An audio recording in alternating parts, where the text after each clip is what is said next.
Welcome to another episode of Touring the AFC South. I am your host, Mike Patton.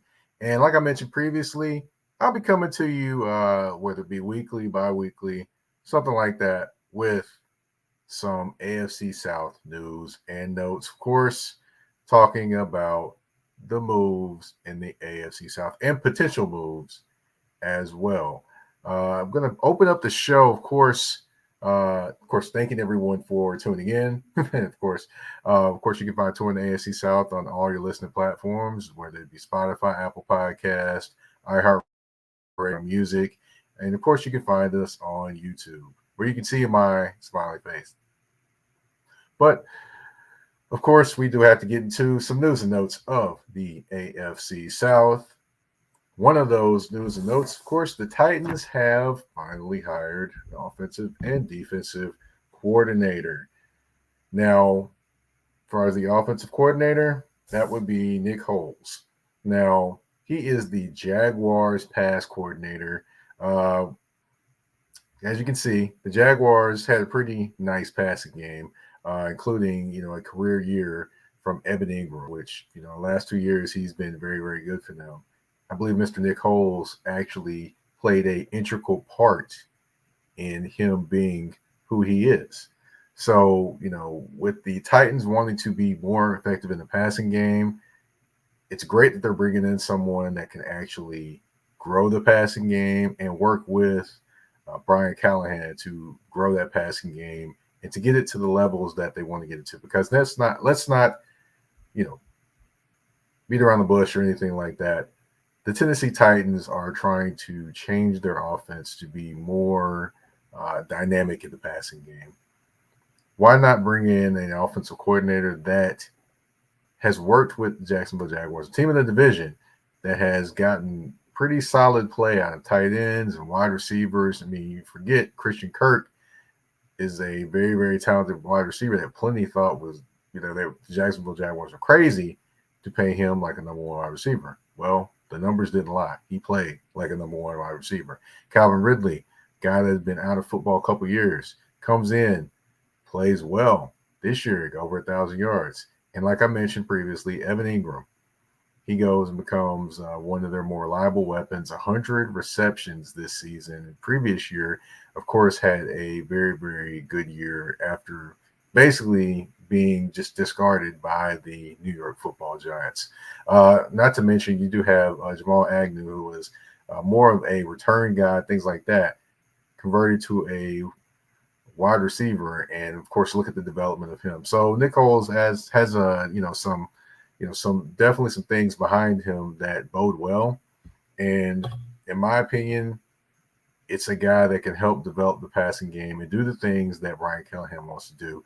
Now, the interesting thing is going to be, can he balance that in the running game? Now, I know the back he had in Jacksonville, or the back that was the lead back on the team, of course, obviously, was Travis Etienne. Now, I'm not saying that Tyjae Spears is Travis Etienne, because he isn't. However, both can be dynamic in the running and the passing game. Of course, with both being able to catch the football and run the football as well. So it's going to be interesting just to see, kind of how Nick Foles, and Brian Callahan kind of work together to get this offense to a level that he was seeing fit. Now, of course, they didn't just hire an offensive coordinator. The Titans hired a defensive coordinator. His name is Denard Wilson. Now, Denard Wilson, in case you didn't know, he was the defensive backs coach of the Baltimore Ravens. Now, the Baltimore Ravens have lost their defensive coordinator. He is now the head coach of the Seattle Seahawks, and Coach McDonald. I can't remember her first name right now. Kind of escapes me. But anyway, and now, of course, Anthony Weaver, another defensive assistant, and I believe an assistant head coach as well, and a former player. He is now the defensive coordinator for the Miami Dolphins, and now Denard Wilson is moving from the Ravens to become the coordinator of the Tennessee Titans. Now, for those that are wondering what maybe made him stand out, let's look at the position that he coached for the Baltimore Ravens. He coached the defensive backs. Now, outside of Marlon Humphrey, and Kyle Hamilton, what defensive backs can you name for the Baltimore Ravens? I'll give you a second. That's what I thought. Really can't name a ton of them. However, they were one of the best defensive secondaries in the NFL. I will say that Kyle Hamilton has grown under Denard Wilson. I mean, just look at the things they were doing with him. One, two, just look at the confidence and the swagger he played with. You have Marlon Humphrey that was out, a good bit of games this year, yet the secondary still held it together with guys like Geno Stone. You got Rocky Sin out there, former Indianapolis Colt cornerback. I mean, all these different players, yet that secondary still making things happen. Now, I know their pass rush was talented, and, of course, everybody getting sacks. You got Jadeveon Clowney, Kyle Vanoy, you got interior offensive linemen. You got people everywhere making plays, and I totally understand that. However, let's not gloss over how good this secondary was. So, Denard Wilson had a very, very big hand in making that secondary great and also developing other players where they had depth out there. When a Marlon Humphrey wasn't in there, they could continue to play good football. So, bringing him here to the Tennessee Titans, if you look at the defensive back play, it's been lacking, especially at the cornerback position. I mean, you have Caleb Farley, who, hasn't played as much as some Titans fans would like, the injury bug. And then, when he's been in there, it just hasn't quite gone his way. You have Roger McCreary, who is a solid corner, can play inside and outside, makes tackles, plays tough. He does make a mistake from time to time, but you can see the improvement from his first to his second year. Other than that, you have a few young guys out there, Eric Garrar, and you have a few others. But, definitely some interesting things there. You think probably they're going to go after some corners potentially in this free agency and the draft. So that'll be something to watch. And at the safety position, of course, you do have Amani Hooker, and you do have, of course, God, I'm forgetting that guy. There's a credit for Edmonds as well. But it'll just be interesting just to see how he works with this secondary, how he, kind of develops them, or, what pieces he is able to, or is given to work with, I should say, whether it be free agency or through the draft, and how he's able to develop the safety and cornerback positions. Now, of course, you do want to add in there Elijah Molden. He is a guy that is definitely versatile, can do a few things, but it's just going to be interesting to kind of see if he's able to be developed more to be a full-time safety. Is it going to be a nickel? Or are they going to use him in multiple positions, kind of like they did Kyle Hamilton?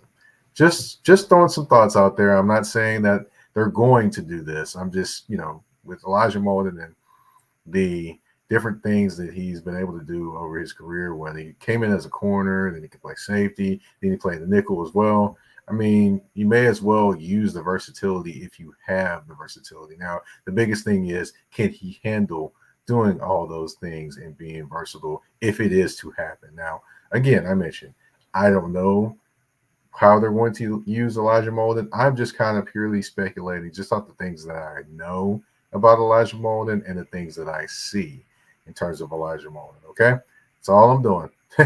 But definitely it's going to be interesting just to see how that defense develops, because if you look at the front, of course, it's saying that Danico Autry is back, but you do have Jeffrey Simmons up there. You do have Harold Landry. I mean, you have some pieces up front.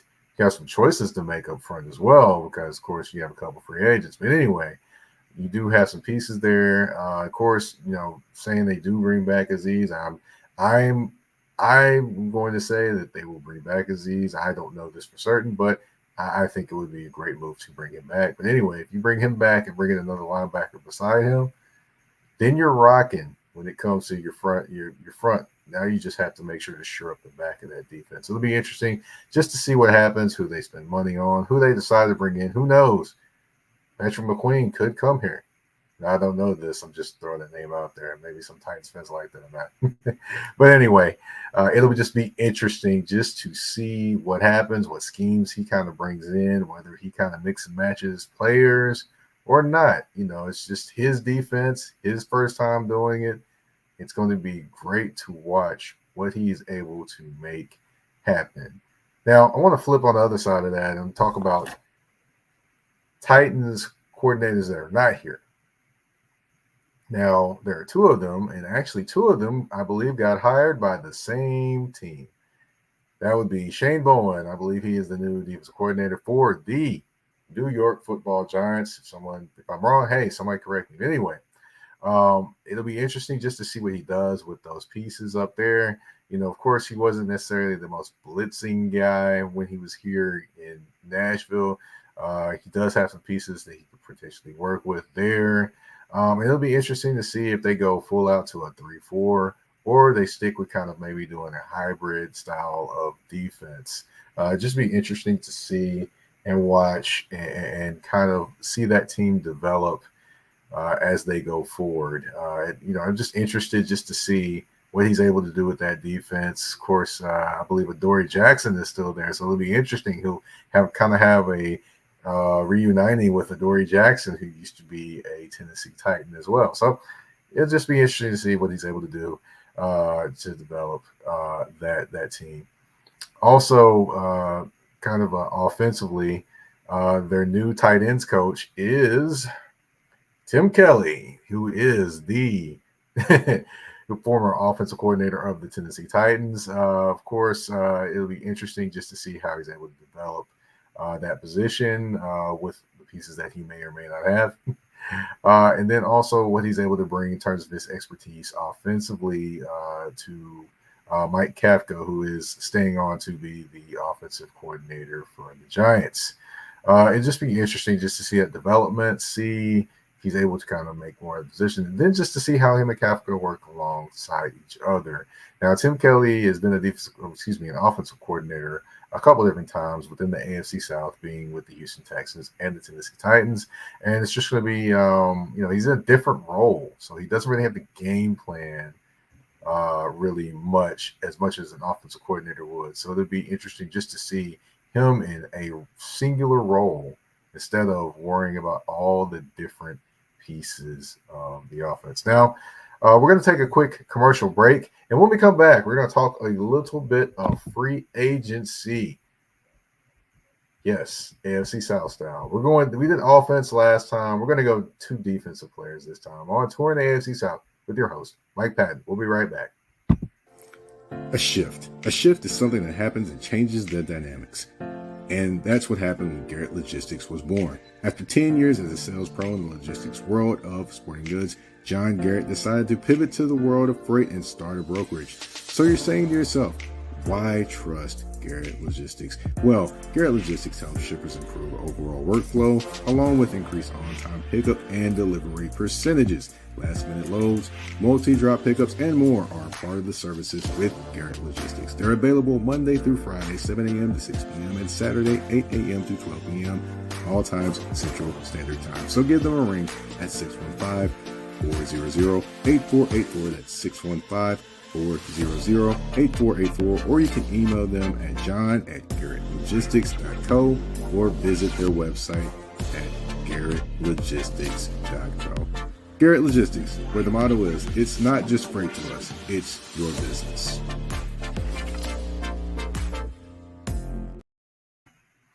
All right, and we are back on Touring the AFC South again with your host, Mike Patton.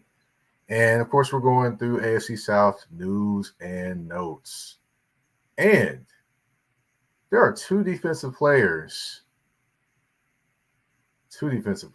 that are impact players that will be free agents this offseason. Both of them having career years. Both of them probably going to get pretty good coin. But one could be affected by his age. But I'm going to start with that one first. The one that's going to be affected by his age, more than likely, it'd be Denico Autry. Denico Autry recorded 11.5 sacks this year. 11.5 sacks, y'all. Think about how impressive that is when he's doing it as an interior and an outside, basically an interior defensive lineman, and a guy that can actually line up as a defensive end or line up as an outside linebacker. Yes, he did all three of those. He played all three of those positions at one point in time during the season. Pretty amazing. 11 and a half sacks. He has the size and the strength to play interior. He has the speed and just the moves to line up as a rushing defensive end, and he has the ability to line up as an outside linebacker. That's a lot of versatility, a lot of things you can get out of one player. Just imagine how great a piece that would be for a team to use. Now, I will say this, just me, I think the Titans should bring him back, maybe a 1 or 2 year deal, provided he wants to come back.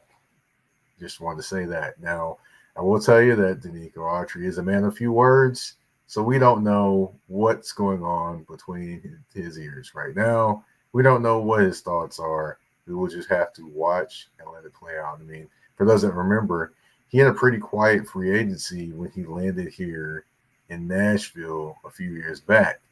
And to be honest, he has probably been one of the best free agent signings for the Tennessee Titans in terms of the most production for the money that you're paying someone. So for the Titans, it's a question of, do they see him as a piece moving forward that like, hey, we can use him, we can develop this team. We're not a rebuilding team, we are a retool team, or do they go the different route, let him go, and then bring in more pieces? Well, it'll be interesting just to see. But let's just say they let him go. One place I could definitely see him going, that would be the Detroit Lions. Let me explain. The Detroit Lions this year were a very tough team. They were feisty. They would fight back, things like that. The game was never over in their eyes because Dan Campbell was not going to let it happen. He was going to bite kneecaps and whatever he had to do to make it happen. However, one fatal flaw for this defense for majority of the season was a pass rush. Outside of Aiden Hutchinson, they really did not have a pass rush. Now, you can say James Houston, but James Houston was injured for a majority of the season, so you really don't know what he would have brought or not. However, with a Danico Autry added to this defense, you get a guy that can line up a defensive tackle, can line up a defensive end, and he just makes things happen. He's not the fastest, he's not the quickest, but he just knows what he needs to do to get to that quarterback. Because, he definitely is consistently around, 7 or 8 sacks a year. He's been that way. He was one of the first Titans, I believe, to be over 7 sacks this year for 3 years in a row, since I believe Javon Kearse for the Tennessee Titans. So, just imagine that long time from Javon Kearse to Danico Autry. So if he were to sign with the Lions, now I'm saying this is hypothetically, this is a team I could see him fitting if he were in free agency. That's not to say they are going to sign him. So pump your brakes if you said, I think he's leaving. I'm not saying he's leaving. I'm saying if he was to leave, this would be a team that would be a fit for Danico Autry, in my opinion.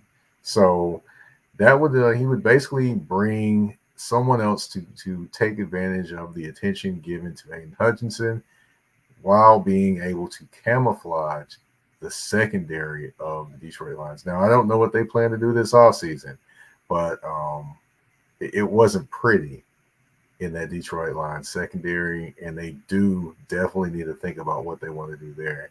Because, I know they brought Cam Sutton over from the not the Detroit Lions, the Pittsburgh Steelers to the Detroit Lions. Let me get it right. But he just, I don't think he's the answer for them. It definitely showed during the playoffs, especially when Mike Evans was kind of running past him and, among other were happening this season. So I just don't think he's the guy at the cornerback position. Maybe I'm wrong. Maybe they keep him there, and he grows even more as a player and ends up being that guy they thought they were bringing in. But just saying he doesn't, since to say he doesn't, they're going to need some more guys up front to create pressure, and that's where Danico Autry would come in. Now, another guy I want to talk about on the defensive side as well. He had a career year. He's younger than Danico Autry, of course. Danico Autry is 33 years old, which that could potentially be a factor. It would be 34 before the season starts in the NFL next year. So, I would say he's going to get a big deal, like 3 or 4 years or anything like that. I could see maybe 2 to maybe a 3-year deal, perhaps, maybe. We'll see what happens, but I'm thinking maybe a 2-year deal would probably be the max for Danico at this point in time. But let's switch over to another pass rusher in the AFC South that could be on another team. That would be Mr. Josh Allen from the Jacksonville Jaguars. Now, if you aren't aware, you've been kind of hiding your head in the sand. Josh Allen had a career high in sacks this year with 17 and a half sacks. 17 and a half of them things. That's one heck of a season to go into potential free agency. Now, of course, they could franchise tag him, but we'll see what happens there. Let's just kind of paint a picture though there. You're bringing in a new defensive coordinator, Ryan Nielsen, from the New Orleans Saints to the Jacksonville Jaguars. That's usually running a 4-3 defense. Now, this means that Josh Allen will go back from being a 4-3 defensive end when he was at the University of Kentucky to, the 3-4 outside linebacker in Jacksonville to switching back to a 4-3, potentially a 4-3 defensive end. Now, it'll be interesting to see if that's something that he decides to do. But it would be something that, it could help. Maybe you could watch a little bit of Cam Hayward tape, try to be that anchor guy. But I will say, I don't know if he's necessarily built to be a 4-3 defensive end at this point in his career. He may be built to do it, may not. But, of course, we'll see what happens there and if he does stay. Now, let's just say he does want to stay in a 4-3 or a 3-4 defense, or he doesn't the scheme really doesn't matter to him. And let's just say the Jacksonville Jaguars don't want to pay him. One place that could definitely use his abilities, that would be the Atlanta Falcons. Yes, I said the Atlanta Falcons, the Dirty Birds. I know they need a quarterback, but they need a consistent pass rusher too. Josh Allen will be one of the best on the market this offseason. I think Atlanta has some cap space, some money to burn, and it would behoove them to spend some of it on a pass rusher. Now, I know they have to pay A.J. Terrell eventually, and I know they have Jesse Bates back there that they're paying at safety, but you got to feed some of the money to the guys up front. You have to do so. If you get a Josh Allen out there and he has, I'm not going to say he's had 17 and a half sacks next year, because I don't think he'll be that high, but I give him maybe, 12, 13, maybe. Even with that amount, that makes that Atlanta defense even better. Now, they were a top 10 defense for majority of the season in certain categories. Adding a pass rusher there that can actually get to the quarterback every single time, and you basically have nightmares about this guy, that makes their defense a little bit more dynamic and a little bit scarier, in my opinion. Before I finish my thoughts on Josh Allen, I do want to hop over to the Torn AFC South inbox. Now, I did talk about the Tennessee Titans defense and Danico Autry. And I did mention about Danico Autry as well as Azeez Al-Shire. And Corey Jackson definitely put in the comments, said Autry and Azeez are must-signs for the Titans. I agree with you. They are definitely very, very big players that they need to sign back. But, of course, when you see them, when we see potentially people being free agents, you never know what could happen. They could want to go somewhere for the money. They could want to go somewhere for a chance at winning. They could want both. You just never know. So, of course, got to hit all them scenarios. But I do think that those two guys, Danico Autry and Azeez Al-Shaair, are very, very important to the Titans next year, and that they should sign both of them. Again, I don't know what's going to happen. We'll see what happens. But getting back to Josh Allen, I could see him being a difference maker for the Atlanta Falcons. They could let go of Bud Dupree. They could, maybe they could keep Calais Campbell around. Of course, I don't think he's commanding a big number, but get rid of Bud Dupree, slide in Josh Allen, your defense gets better off top, just like that. Because Josh Allen, maybe on a bad year, he still could probably get you like 10 sacks potentially. And if he doesn't get you a lot of sacks, he's going to get you a lot of QB pressures. That was the biggest thing with Josh Allen, not finishing and not, getting the sack. However, he's going to get a bunch of pressures, even if he doesn't get a lot of sacks. So we'll see what happens when it comes to those two guys, Danico Autry and Josh Allen. Just wanted to stop through and give you a few AFC South news and notes from me, the guy that's always touring the AFC South, Mike Patton. Of course, you can find me on the artist formerly known as Twitter at Mike Patton82. That's MikePatton 82 on Twitter. The artist formerly known as Twitter, word to Prince. Of course, you can find me on Instagram and Threads at that's THA, not THE, _general_NP. Touring the AFC South, you can find on YouTube. Just search Touring the AFC South. Go ahead and subscribe so you don't miss any episodes there if you'd like to watch the show. And also, if you like to listen to the show, we're available on all your favorite listening platforms, whether it be iHeartRadio, Apple Podcasts, Spotify, you got Amazon Music, you name it, we are there. I want to thank you all for tuning in to this episode of Touring the AFC South with your host, Mike Patton. We're out. Peace.